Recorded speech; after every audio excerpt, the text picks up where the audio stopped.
రైతన్నలకు నమస్కారం. జై జవాన్ జై కిసాన్. రైతు లేనిదే రాజ్యం లేదు, రైతే రాజ్యానికి తొలిమెట్టు. తెలంగాణ రాష్ట్రంలో ఉన్నటువంటి 32 లక్షల వృద్ధులు వికలాంగులకు 17 లక్షల వికలాంగులకు తెలంగాణ రాష్ట్ర కాంగ్రెస్ ప్రభుత్వం అదిరిపోయే శుభవార్తను తీసుకొని రావడం జరిగింది. ఈ 22,000 కోట్ల బడ్జెట్ రూపాయలు ఆసరా పింఛన్ల కోసం పెంపు కోసం ప్రకటించారు.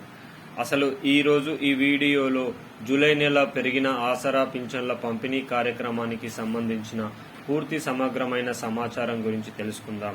ఎవరైనా మన ఛానల్ని మొట్టమొదటిసారిగా చూస్తున్నట్లయితే చూసిన వెంటనే లైక్ చేయండి, షేర్ చేయండి, అదేవిధంగా కామెంట్ చేయండి, అదేవిధంగా సబ్స్క్రైబ్ చేసుకొని బెల్ ఐకాన్ ఆన్లో పెట్టండి.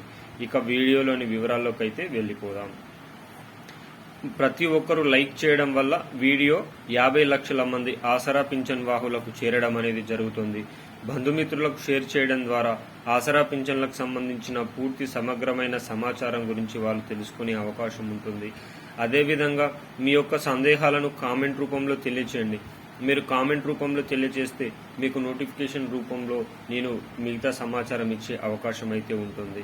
సబ్స్క్రైబ్ చేసుకొని బెల్ ఐకాన్ ఆన్లో పెట్టడం వల్ల తెలంగాణ రాష్ట్ర ప్రభుత్వం నుంచి కానీ కేంద్ర ప్రభుత్వం నుంచి కానీ ప్రభుత్వాలు ప్రవేశపెట్టి వినూత్నమైన ప్రజా సంక్షేమ పథకాలు ఎప్పటికప్పుడు సమయానుసారంగా నిర్దిష్టానుసారంగా లోపభూయిష్టమైన సమాచారంతో మీ ముందుకు తీసుకొని వచ్చే అవకాశం అయితే ఉంటుంది.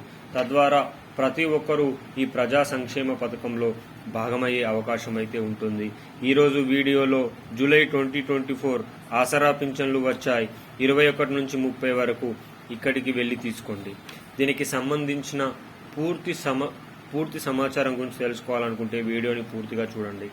తెలంగాణ రాష్ట్ర ఎన్నికల్లో భాగంగా 2016 నుంచి 4,016 రూపాయలకు, 4,016 రూపాయల నుంచి 6,016 రూపాయలకు ప్రభుత్వం పెంచిన సంగతి తెలిసిందే. ఈ పెంచిన పథకం మాత్రం పుస్తకాలకు మాత్రమే పరిమితం కావడం జరిగింది.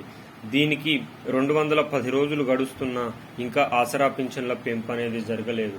మరి ఆసరా పింఛన్ వాహులు కాంగ్రెస్ ప్రభుత్వానికి ఓటేయలేరా అని తీవ్రమైన వ్యతిరేకత వస్తున్న తరుణంలో ప్రతిపక్ష నేతలు కేటీఆర్ గారు, కేసీఆర్ గారు, హరీష్ రావు గారు, బీజేపీ వారందరూ కూడా ప్రభుత్వం పైన తీవ్రంగా విరుచుకుపడుతున్న తరుణంలో తెలంగాణ రాష్ట్ర కాంగ్రెస్ ప్రభుత్వం 50 లక్షల మంది ఆసరా పింఛన్ వాహులకు 50 లక్షల మంది ఆసరా పింఛన్ వాహులకు ఈ అదృష్టమైన శుభవార్తనైతే తీసుకొని రావడం అయితే జరిగింది. ఇక వీడియోలోని వివరాల్లోకి అయితే వెళ్ళిపోదాం. దాదాపు 5 లక్షల మంది ఆసరా పింఛన్లను తొలగిస్తున్నట్టు సమాచారం. వీళ్ళు ఫేక్గా బోగస్ సర్టిఫికెట్స్ పెట్టినవారు, అదేవిధంగా ఫేక్గా సదరం సర్టిఫికెట్స్ పెట్టినవారు, వీరందరినీ రద్దు చేస్తూ కొత్త వారికి కలపాలని ప్రభుత్వం ఆలోచిస్తూ ఉంది.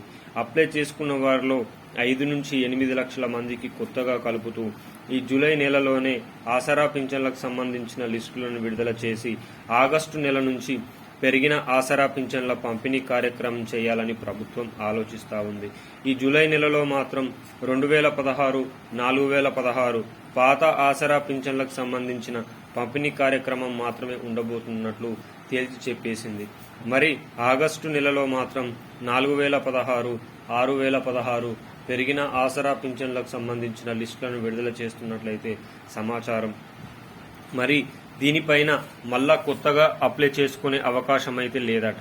అయితే ఈ నెల ఆసరా పింఛన్లు మాత్రం 21 నుంచి 30 వరకు యథావిధిగా పోస్ట్ ఆఫీస్లోని పంపిణీ కార్యక్రమం ఉన్నట్లు సమాచారం. వీడియో చూస్తున్న తెలంగాణ మిత్రులు ప్రతి ఒక్కరూ కామెంట్ రూపంలో తెలియచేయండి. మీది ఏ జిల్లా, మీది ఏ ఊరు, మీకు ఆసరా పింఛన్లు మీ ఊర్లో ఇచ్చారా ఇవ్వలేరా అని. తద్వారా మీరు తెలియజేయడం వల్ల వీడియో చూస్తున్న ప్రతి ఒక్క ఆసరా పింఛన్ వాహి వీడియోలోని కామెంట్ రూపంలో ఉన్న సెక్షన్ని ఓపెన్ చేసి చూసి ఏ జిల్లాలో ఆసరా పింఛన్లు ఇస్తున్నారు, ఏ జిల్లాలో ఇంకా పంపిణీ కార్యక్రమం లేదని ఒక అవగాహన వచ్చే అవకాశం అయితే ఉంది. తెలంగాణ రాష్ట్రంలో జిల్లాలకు అనుగుణంగా ఆసరా పింఛన్ల పంపిణీ కార్యక్రమం ఉండబోతున్న సమాచారం అయితే తెలుసు. జిల్లాలకు అనుగుణంగా ఒక జిల్లాలో ఒకరోజు, ఇంకొక జిల్లాలో ఒకరోజు పంపిణీ కార్యక్రమం అయితే ఉండబోతుంది. ఏది ఏమైనా రానున్న గ్రామ పంచాయతీ ఎన్నికల్లో ఆసరా పింఛన్ వాహుల యొక్క ఓట్లను మళ్లీ ఆకర్షించాలనే ఉద్దేశంతో తెలంగాణ రాష్ట్ర కాంగ్రెస్ ప్రభుత్వం వీరికి సంబంధించిన ఆసరా పింఛన్ల నిధులకు సంబంధించిన డబ్బులను కూడా విడుదల చేస్తుంది.